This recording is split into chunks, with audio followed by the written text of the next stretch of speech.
कृपया ध्यान दें, यह पॉडकास्ट विचारों और ज्ञान को साझा करने का हमारा एक प्रयास है। हम किसी भी जाति, धर्म या व्यक्तिगत विचार को नकारने का उद्देश्य नहीं रखते। हम खुले दिल से चर्चा करते हैं और सभी विचारों का सम्मान करते हैं। तो कृपया सुनते समय हमारे विचारों को खुले मन से सुनें और आपसी समझदारी बनाए रखें।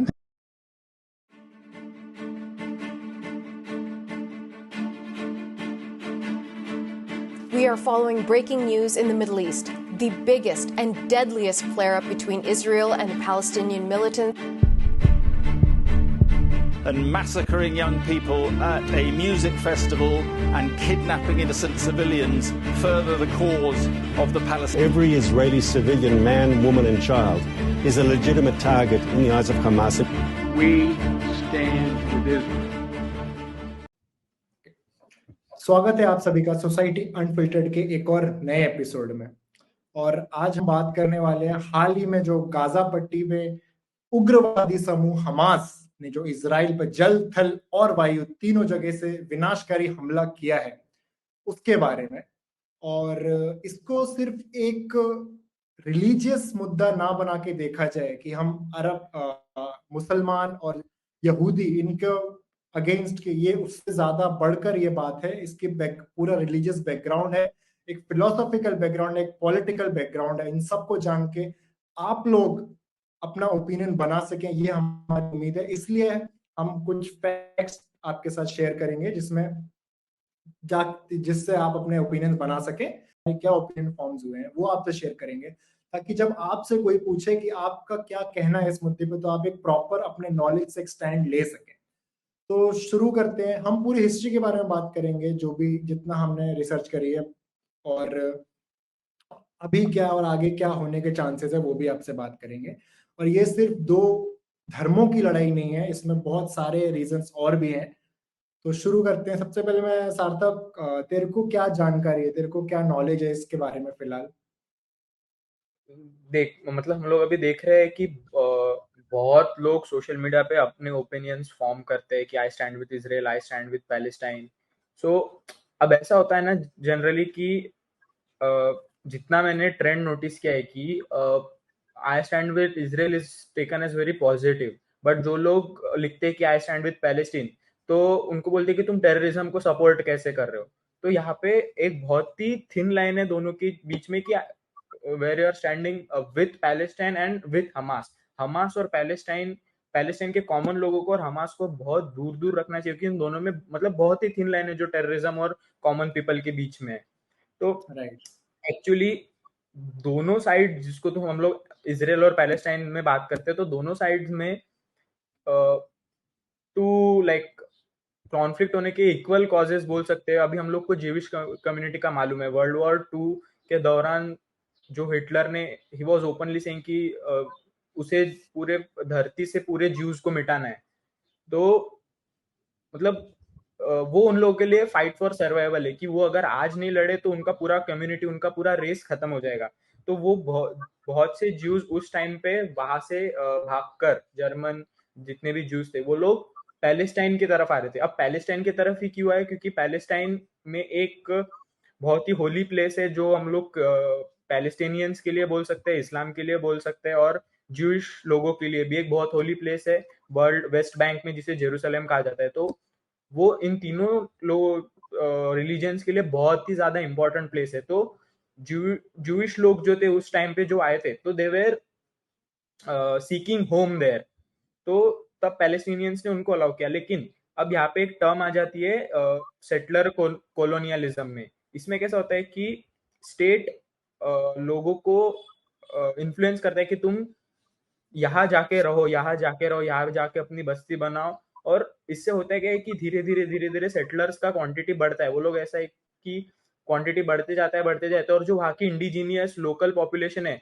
वो एक साइड हो जाती है, कम हो जाती है, लाइक रेशियली क्या बोल सकते हो उसको, एक्सटिंग्विश होने लग जाते हैं। जैसा देखा हमने पैलेस्टीनियंस के साथ हुआ।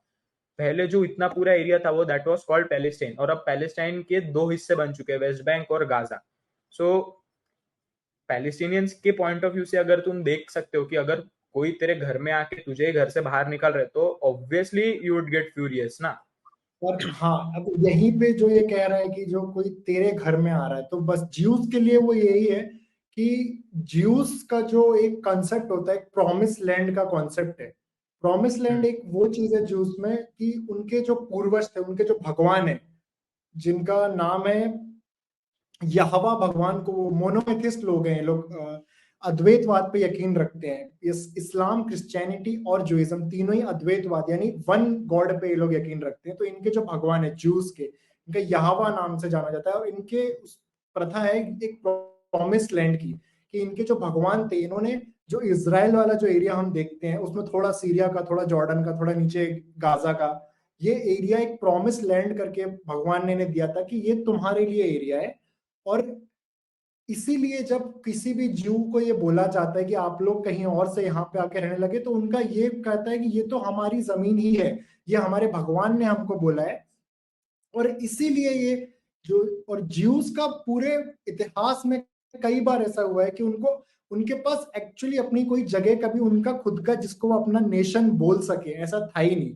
जैसा हिंदुओं का भारत था, ओके, बुद्धिज्म का इंडोनेशिया वगैरह, धीरे धीरे जब उसको अशोका ने बुद्धिज्म अपनाया, तो उनका भी अपना एक राज्य बना, उनको एक जगह मिली जहां पे वो अपना फॉलो कर सके रिलीजन।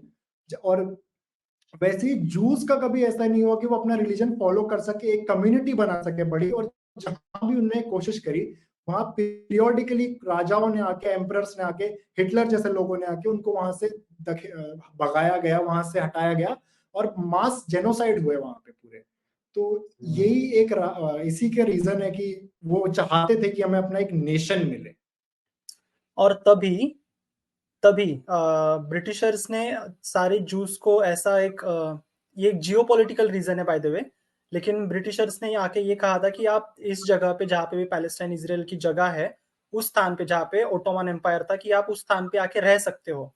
अब ब्रिटिशर्स ने ये क्यों किया था?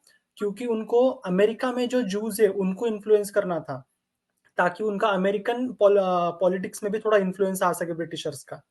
और इसलिए उन्होंने ये प्रॉमिस किया था जूस को कि आप अगर यहाँ पे आके रहेंगे तो हम आपको एक सिटी, एक कंट्री बनाने में हम आपकी मदद करेंगे। लेकिन साथ ही साथ ब्रिटिशर्स ने फ्रांस के साथ एक बैक डील भी की थी कि अगर ये नहीं होता है तो हम फ्रांस के साथ डील करेंगे। ये और बीच में ब्रिटिशर्स छोड़ के भी भाग गए थे कि भाई अब हमसे हैंडल नहीं होगा, तुम अपना आप देख लो। वही समझाना होता है। एक्चुअली 1948 वो डेट थी जब ब्रिटिशर्स ने अनाउंस किया कि हमसे नहीं संभल रहा है, हम यहाँ से 15/5/1948 को निकल जाएंगे। और तभी उनने यूएन के हाथ में यह मुद्दा दिया, और यूएन ने जब जियोपॉलिटिकल मैप बनाया, वहां से पैलेस्टीनियंस में जो डर पैदा हुआ, क्योंकि जो पॉपुलेशन वो था, पॉपुलेशन के हिसाब से जो जगह दी गई थी इजराइल को उस मैप में और पैलेस्टीन को, वो बहुत ही ज्यादा डिस्प्रोपोर्शनेट था। क्योंकि मैप आप स्क्रीन पे देख सकते हैं, यहाँ पे जो पहले एक्चुअल इजराइल जूस का जो जहां जहां पे जूस रह रहे थे, और उनके प्रोपोर्शन में जो एक्चुअल जो मैप बनाया गया यूएन के द्वारा, बहुत ज्यादा डिस्प्रोपोर्शनेट था। और ऐसा इसलिए हुआ क्योंकि हमेशा से ज्यूस लोग जो थे वो बहुत ही ज्यादा पॉलिटिकली इन्फ्लुएंस रहे हैं, पॉलिटिकल में उनका बहुत ज्यादा इन्फ्लुएंस रहा है। और यूएन में भी कई मेंबर ऐसे थे जो कि ज्यूस का सपोर्ट करते थे, जहां यूएस हो गया, यूएसएसआर हो गया, और बाकी देश हो गए। तो ये सब हमेशा से, क्योंकि यहाँ पे ज्यूस का एक बहुत ही ज्यादा, ज्यूस हमेशा से बहुत ज्यादा इन्फ्लुएंस करा है इन सब में। इसी कारण यूएन ने जो मैप बनाया, उसमें इजराइल का जो एरिया था बहुत ज्यादा था। और ये मैप बनाते से ही, जैसे ही इजराइल ने इंडिपेंडेंस करी, तब से ही अगले दिन से एक वॉर चालू हुई, जो वॉर ऑफ 1948, जो पहली वॉर थी। पहले यहां से शुरुआत होती है इजराइल और पैलेस्टीन की जो जंग, वॉर प्रोन जो हिस्ट्री रही है।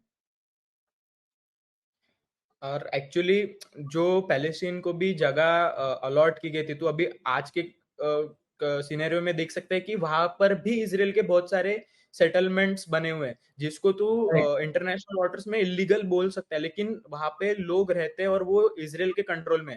वो बाकी देशों के ओपिनियन में है इलीगल, लेकिन अब जब लोग वहां पे रह रहे हैं, सेटलमेंट्स बन चुके, इतना वहां पे लोगों का स्कूल्स बन चुके, हॉस्पिटल्स बन चुके, तो वो लोग वहां से निकल के कैसे आएंगे? तो 2 स्टेट सॉल्यूशन जो प्रपोज किया गया था, वो बहुत ज्यादा डिफिकल्ट है, मतलब टू अचीव। जब पैलेस्टीन में जो एक अथॉरिटी थी जिसको पीए बोल सकते हैं या फिर तुम पीएलओ बोल सकते हो, तो पैलेस्टीनियन लिबरेशन ऑर्गेनाइजेशन, हाँ, ऑर्गेनाइजेशंस और पैलेस्टीनियन अथॉरिटी, तो जिसको हम फतेह के नाम से भी जान सकते हैं।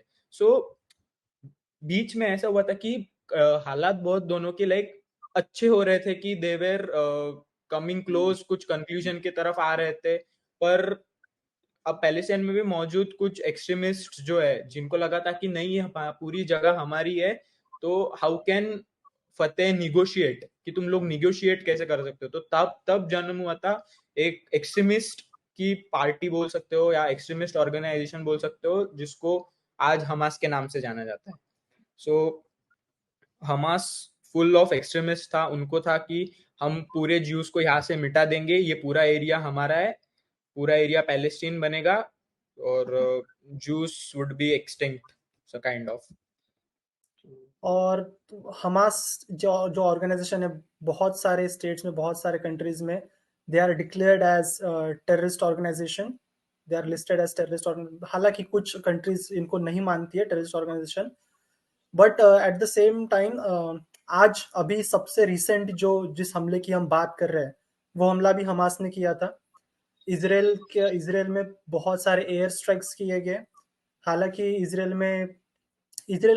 Is a democratic nation, right? उनके पास खुद की सरकार, उनके पास खुद की आर्मी है, ये सारी चीजें होते हुए भी उनपे एक अटैक हुआ है, और इस अटैक का रीजन फिर वही हिस्ट्री की बात। अब मुझे उनका जो इजराइल जो बोलता है कि उनका जो फाइट, मतलब उनका जो पर्पस है वो उनका सर्वाइवल का पर्पस है, क्योंकि वर्ल्ड में अगर देखा जाए तो जियो पॉपुलेशन पूरे वर्ल्ड में is around like 16 million, close to 16 million. और एक अप्रोक्स मतलब एक एस्टिमेट कर सके, आप अंदाजा लगा सकें इसके लिए, अगर मैं एक और एग्जांपल दूं तो दिल्ली की जो पॉपुलेशन है वो 35 मिलियन है। तो उनके लिए सर्वाइवल की लड़ाई होती है हमेशा, और इतिहास में हमेशा उनके ऊपर अत्याचार ही हुआ है। तो इसलिए उनका जो अंदर से पैशन आता है, नेशनलिज्म का पैशन आता है, तो और उनके लिए सर्वाइवल की लड़ाई है। इसलिए वो हम इतिहास में देखेंगे कि उनपे तीन इजिप्ट, सीरिया, इराक, ये सब मिलके जब अटैक किया तब भी वो सरवाइव कर गए उस अटैक को, और विनिंग नेशन के तौर पे ही बाहर आए हैं। सबसे इंटरेस्टिंग बात जो मेरे को लगी रिसर्च के बीच में कि इस जुडाइज्म, क्रिश्चियनिटी और इस्लाम एक्चुअली तीनों like members of same family, like Buddhism, Jainism, Sikhism, like Hinduism के मतलब पार्टीशन हुआ है वहां से।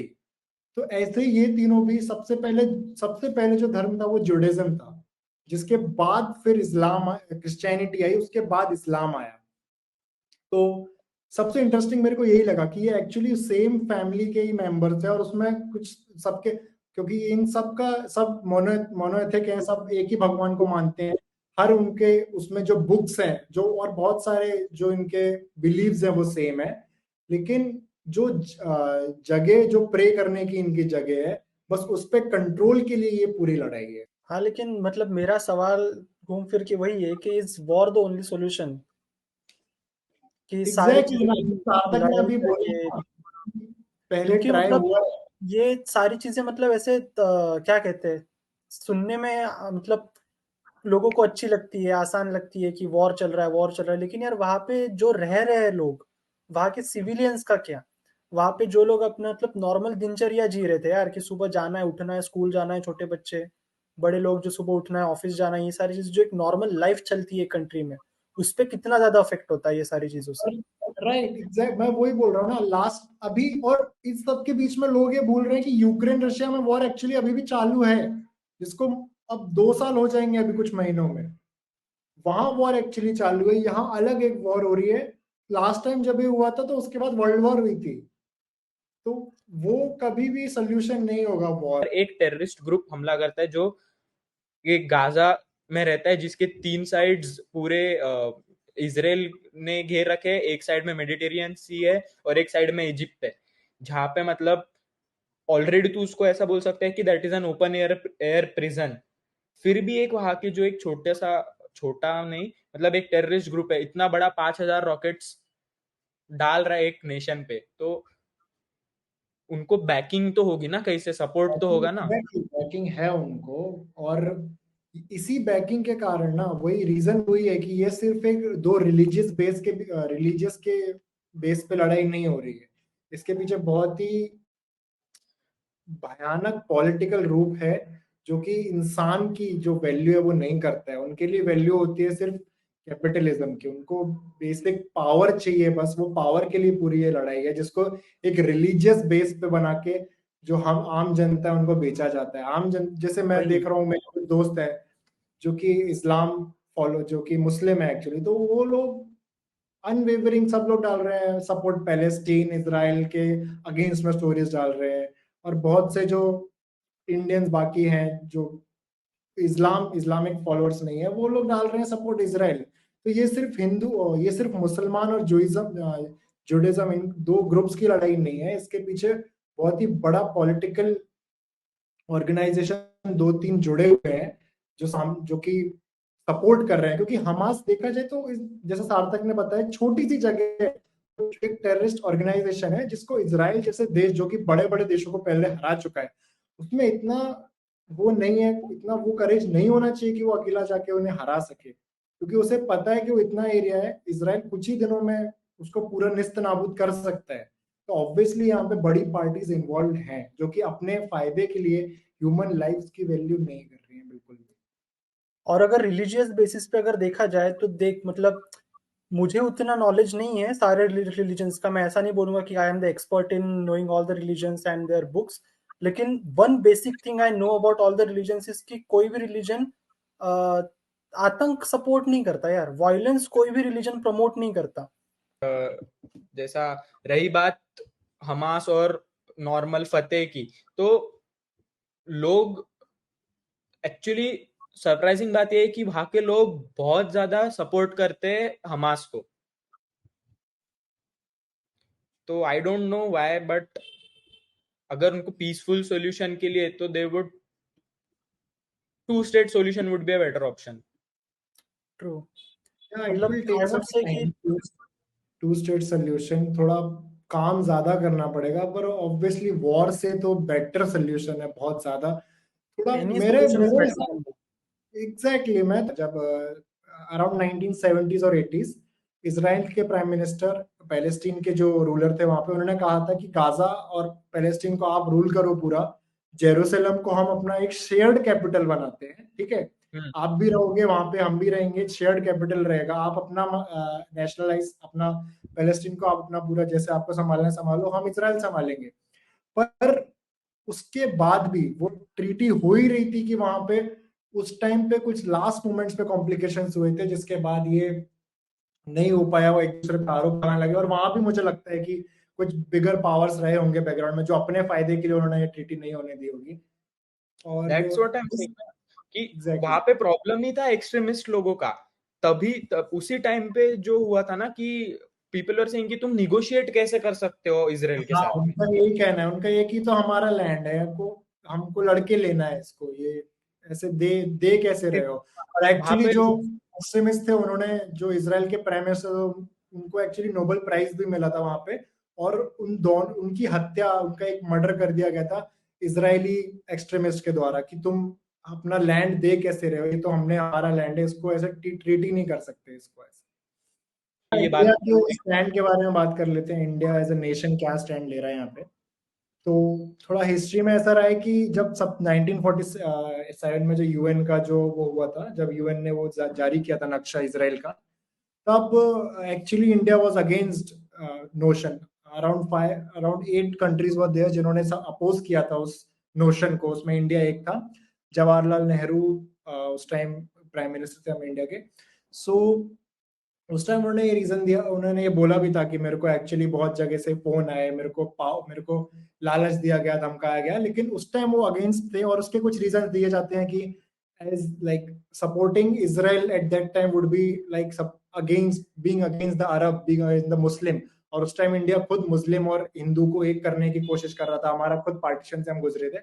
तो उस टाइम ये रीजंस कुछ दिए जाते हैं। पर हाँ, वो जो भी रीजंस रहे हो, उस टाइम इंडिया ने अपोज किया था। पर अभी जब पर उसके बाद जो प्राइम मिनिस्टर्स रहे हैं हमारे फॉर्मर, उन्होंने इसराइल को रिकॉग्नाइज किया है एज अ नेशन, और इस टाइम हम देख रहे हैं कि वो इसराइल को पीएम मोदी ने भी जैसे ट्वीट्स करे हैं और बोला है कि वी स्टैंड विद इसराइल, और उनकी इसराइल के पीएम से बातचीत भी होती रहती है। तो फिलहाल इंडिया का स्टैंड यही है। सार्थक और देख, इंडिया हो गया, यूएस हो गया, यूके हो गया, इन लोगों का बहुत क्लियर स्टैंड है कि they are against terrorism. So I think कि वही मेनली है कि तुम्हारा ओपिनियन जो तुम फॉर्म कर रहे हो, make sure you have sufficient knowledge to back it. दूसरों के ओपिनियंस को रिस्पेक्ट करो, क्योंकि बहुत सेंसिटिव केस है। और बी ग्रेटफुल कि हम लोग इन सब चीज़ों से बहुत दूर है, and stand against terrorism, stand against violence. और like the episode if you liked it, share it with your friends so that they can form their own opinions. Peace sign spam kar do comment section mein, and see you guys in the next video. Bye.